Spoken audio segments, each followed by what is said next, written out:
Hi everybody, welcome back to Majestic Collectibles. So got a neat little collection here, kind of a bit of a mishmash. Got some comic books, got some action figures here, G.I. Joe. I think it's mostly G.I. Joe. I'm going to leave that one in there.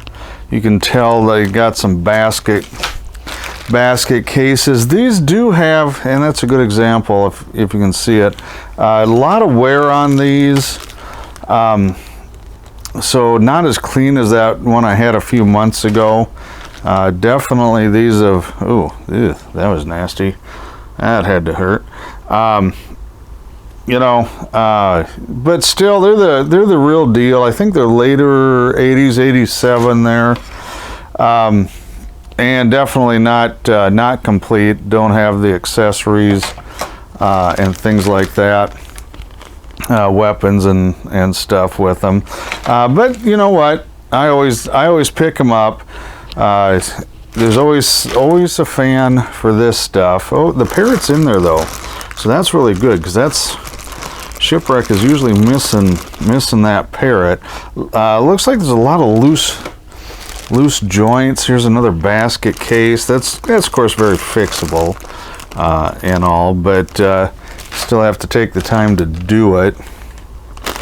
That's a glow in the dark. I can't remember the character's name on that one. Oops. We got them tangled. There we go. There we go. We'll get those untangled there. He's falling out. I'll just take him out. I do like to keep them in those plastic bags like that. These came with that. Those aren't mine. But I always think, instead of having them bumping around and knocking more paint off, and then if you got some of the accessories, you can always kind of keep it together easier. So I always like to store them in there. And then maybe I'll move them to a snap shell if they're really nice shape. One of those snap cases, was it Evo Retro? Ever Retro, whatever is. They're out of Canada. They make nice little snap cases, fairly economical on them, and then you can put the price on them a little bit. So it'll just depend on condition if I leave them in a different Ziploc or not. And it's really kind of unusual, I picked up a lot of action figures. I buy a lot of comics. I usually don't, the bag's pretty rough. I usually don't get them all in one collection. Admittedly, not a huge collection, but still, kind of neat. And this guy's going to need some work. He's a very limber dude. We'll just leave it at that. So the comics here, they're just eclectic. We'll just go through them. I got the Bozo the Clown here, and records in it. Records actually, it's got some scratches, but I think it's probably playable. And it's not a first print. You can usually tell by the prices. That says $3, but I can't remember what the original ones were. Maybe 19 cents or something like that. And then as every edition, the price went up a little bit. So the higher the price, the newer it is. Low grade stuff here. Felix the Cat. It's not a line I see, but heavily water damaged in the corner. Volume 184, 1957. So technically a Silver Age book. Always like that cover on Buster Brown, the rocket ship cover. Family Shoe Store, Marengo, Iowa. And again, it's kind of a cool book, nothing super valuable. This one, unfortunately, front cover only. Justice League 17, it's complete. Good reader copy. It won't be super expensive. Those actually sell pretty well, to be honest. This low grade stuff does. Another heavily water damaged book, but readable. Pages are free. Just a whole bunch of rust there on the staples and things. This is always a good one, as long as it's complete. The crossover issues where they went with the Justice Society, usually over summer. They usually had 1 or 2 issues over that. So that's always a saleable book. You probably can't see it. Again, it's water damaged, low grade. So is the Superman here. He's pretty rough. He's got a big old stain up there. Again, it's a late 10 center. There you can see the stain on the back. It's amazingly, it's readable and complete. So super low grade, but again, they sell. They're very affordable. So if you just want a reader copy, by golly, these will fit the bill. This one is incomplete, unfortunately. The adventure, it's missing 4 pages. Always a good book when you have the early Legion appearances. Unfortunately, that one has no value, maybe a couple bucks for the cover. Two Gun Kid, Marvel Western. I don't get a lot of those, and unfortunately, they're just not collected right now. These are collected. These are lower grade, but Sci-Fi Horror Bronze Age seems to be the flavor of the year right now. I got a chunk out of there, but it'll still sell. You just don't see a lot of them. Here's a little later, Unexpected. Really good cover. Low grade on this, so that one actually will probably end up in a $1 box somewhere. Our Fighting Forces, again, just doesn't have quite the following of Sergeant Rock and G.I. Combat, but it is a good cover on there. And I believe that's Frank, is that Frank Thorne? I'm trying to remember now. I'm thinking it might be, which would give it a little extra value. Well, John Severin is in the interior on it, but still pretty good cover on that. These are pretty scarce, not the Nancy and Sluggo, but up here, the St. John Publishing. And, you know, Casper started at St. John. I think almost a lot of those Harvey cartoon books did, and they're really, really hard to find compared to the Harvey. So St. John's books, probably their top end stuff is the romance with a lot of the Matt Baker covers and interiors in them. So I don't know if there's a completist out there that's into St. John. I don't know. Somebody's going to want it. And it is a Christmas cover, technically.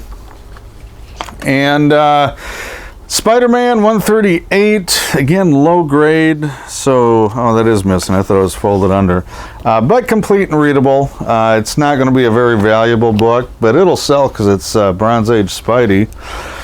Superman, these I don't have a lot of luck with unless it's a Neil Adams cover, super high grade. But again, that'll be an affordable copy. Another water damaged Action, got the chunk missing. This one is complete. Covers kind of attached. I wouldn't, yeah, the bottom's not, but you know, I wouldn't breathe too hard if you were reading it. But it's readable, so that's the big thing on them, so it'll be worth a little bit. I always loved this era Detective, mainly because that's, I bought them when I was younger. Great Clayface cover on that. I believe it's Marshall Rogers art on the front. Again, low grade, but these are starting to get a little hard to find in any grade, so I think there'll be some buyers there. Now this is mainly a mishmash of newer stuff. I'm just going to go through them quick. It's mainly 80s and 90s. Condition is not great on these, so I haven't researched many of them, and I probably won't, but I think you're looking just a lot of dollar stuff. I do have Star Trek comic book buyers. Again, you're only talking $1 or $2 a piece, but they do sell. And the DC run honestly seems to sell better than the rest. The Marvel's a little earlier, and of course the original Gold Key is the best on that. But there is a market for that. They just can't be very expensive is all. One of my all-time favorites, Gru. Gotta love Gru. A lot of people don't, but I do. I'm a Gru fan. Some indie stuff there. Nova. I've never seen this one, Stunt Dogs. You know, there's a lot of oddball 90s comics, and you know, Harvey's, I don't know, I do not recall ever owning a Stunt Dogs before. Although it's possible I was just in a bulk buy and I never looked either. Legend of the Shield, that was kind of a revival from the Archie superhero days in the 60s. Wonder Man. This was a neat maxi series, I guess it would be, 8 issues. it was actually pretty decent. So it's not hard to find, though. It's not particularly pricey. If you want to look into that GSA run, it was pretty good. Here's a book. These things used to have some value, then they didn't, then they did, now they don't. So it's kind of up and down on those handbooks. Night Thrasher, good Ghost Rider cover, but it's still Darkhawk, so there's not going to be a ton of interest in those. DC Comics presents, you know, there's the one with Superboy, and then the big one with Masters of the Universe, He-Man on the cover, maybe a couple others. Other than that, not a lot of interest in that title. Not a lot going on. Charlton War used to have piles of these. Now I rarely get them. They did have okay covers. The interiors, it was up and down, but they were solid. You know, they weren't up there with the DC stuff, but they were a solid war title. Oops, Night Stalkers. Here's a ultra rare Executioner song, still polybagged, and I gotta tell you, I have long boxes, literally long boxes, and that's all that's in them are these Executioner song books, all sealed, all in the bag. If you have the card, like you get a Deadpool or a Wolverine card or something like that in there, you can sell them. Otherwise, my gosh, I don't know what you do with them. I have piles of them. People get really excited when they bring them to me. I'll get a collection. Oh, these are still sealed. I'm like, oh boy, you know. Now I dismissed that a little bit, but some of these Marvel ages are starting to move up. Got some first appearances in there, some things, some early appearances of some characters and stuff. So don't overlook those. Check those out if you're a reseller or collector or have some. Make sure you don't have a good one in there. X-Men Adventures actually was a great title, but nobody collects it. I can't sell them anywhere. That was another great line, Green Lantern Corps Quarterly, but don't have any interest. There's the Star Trek 4 movie adaptation. This is probably the best one as far as the movie adaptation comics go. This isn't a photo cover. They had a few editions of these. That's kind of the weak one, but it still sells. Here's a little earlier stuff with Marvel. They had the Star Trek the Motion Picture uniforms. Which those weren't great. I'm sorry, I don't know who designed those. Again, there's a market for them. Nothing high dollar. And I do have a few of them, so that's nice. I might have a little, if I can dig some more out, maybe I'll put a Star Trek little group or box or section in my show stock. I don't know. Maybe I'll just throw them out like this. It wouldn't surprise me if I sold them. And I don't have the entire run or anything, but I do have quite a few of the Marvels. The DCs I'm missing a lot of those.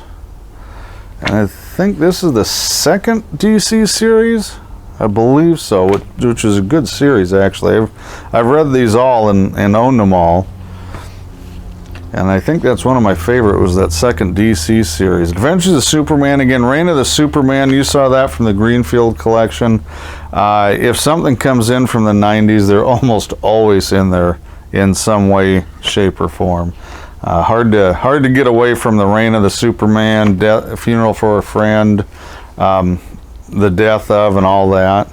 Marvel Tales, actually, that's a title that I think got overlooked a lot, and now, just like the Marvel Age, there's a few of these issues with certain appearances have spiked, so check that out. And they are pretty much just a reprint book, to be honest with you. But you know, some of those reprints or originals are getting pretty high, so I think that makes a difference.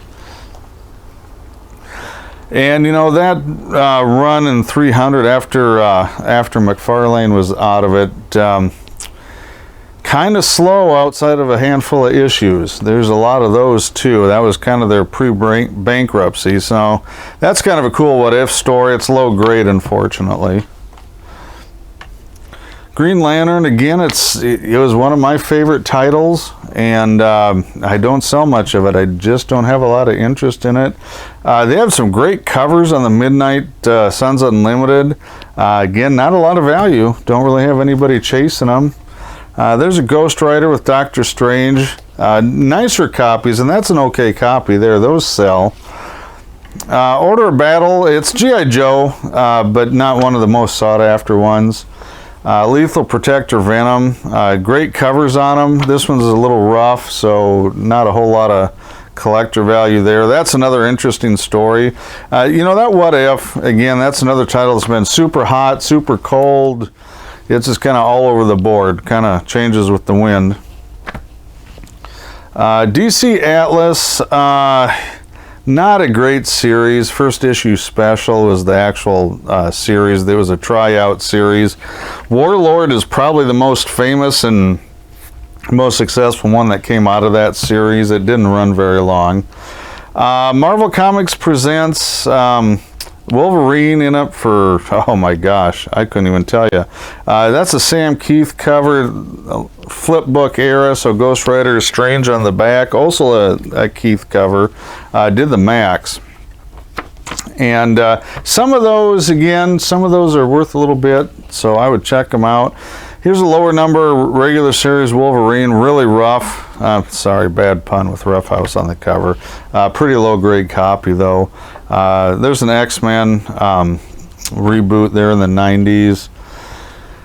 Another Spidey. Now these Spidey books sell. They're just, you know, they're not like the Maximum Carnage or the foil covers or, you know, first appearance of, you know, whomever in there. Batman Poison Ivy, as a Kelly Jones, still don't understand why his art was so diversive on it. I really liked it. I thought he did a really good job. A lot of people did not like it at all. I'm still not really sure why. I think it was great. Here's a neat cover.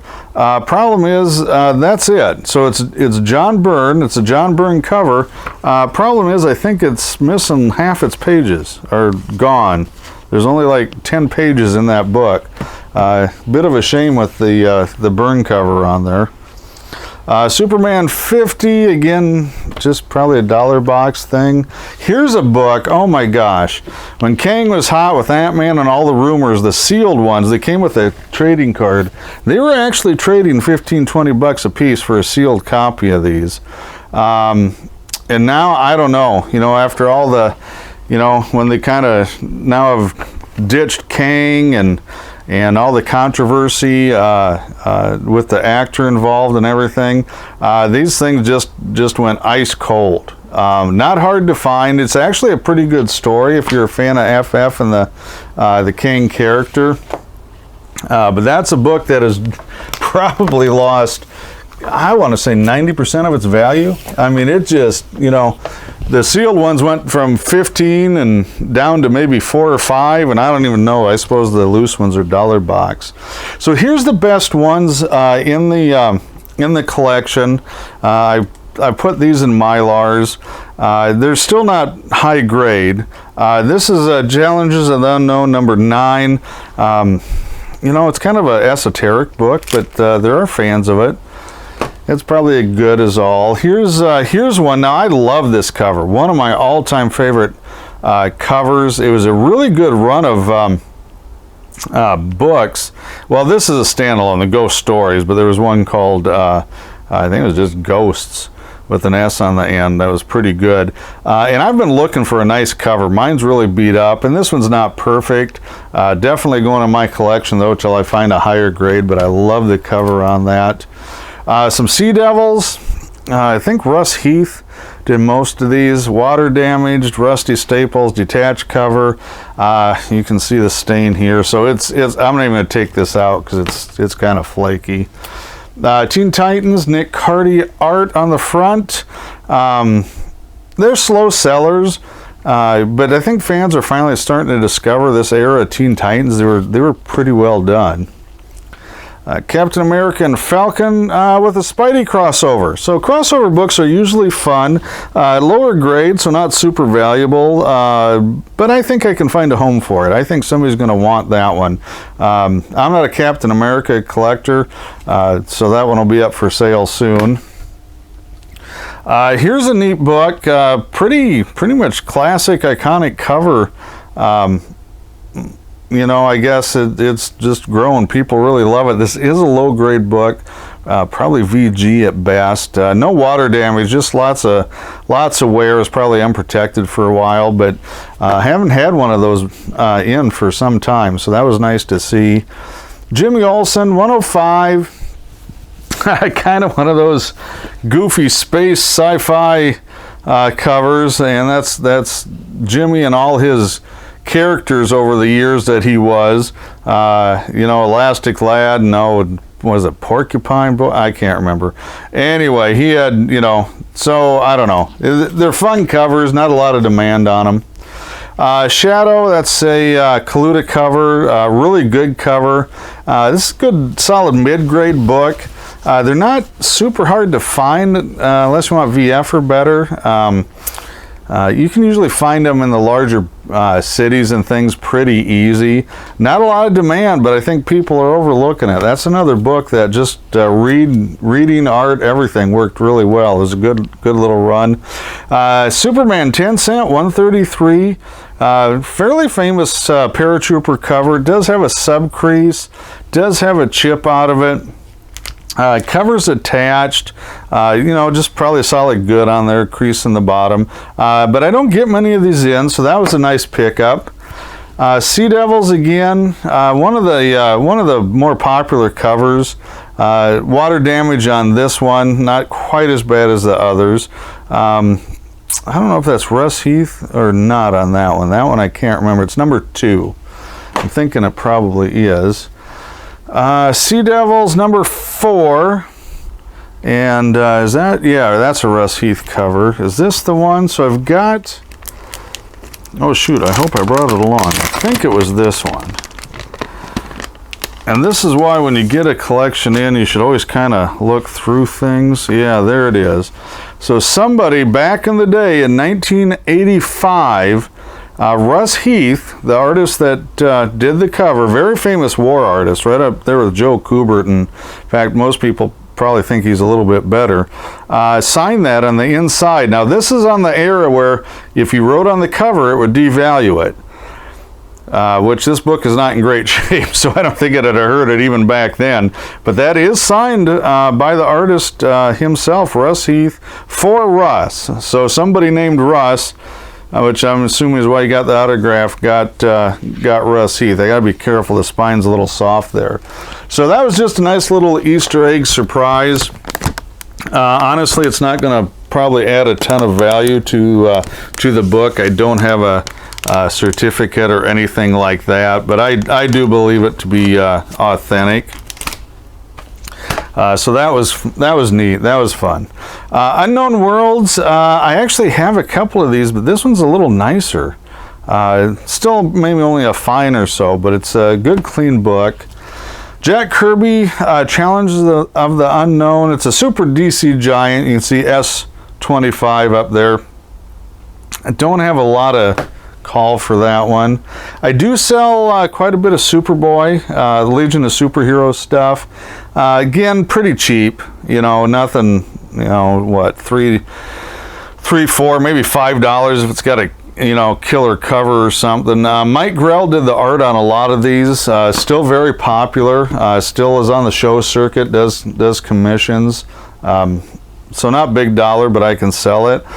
These are getting tough. I get a lot of requests for Marvel Bronze Age horror, and I got some last year in the Paulina collection, but I'm keeping those. This one isn't quite as nice as that, and I do have it, so that'll be for sale. I got to go through, make sure it's complete.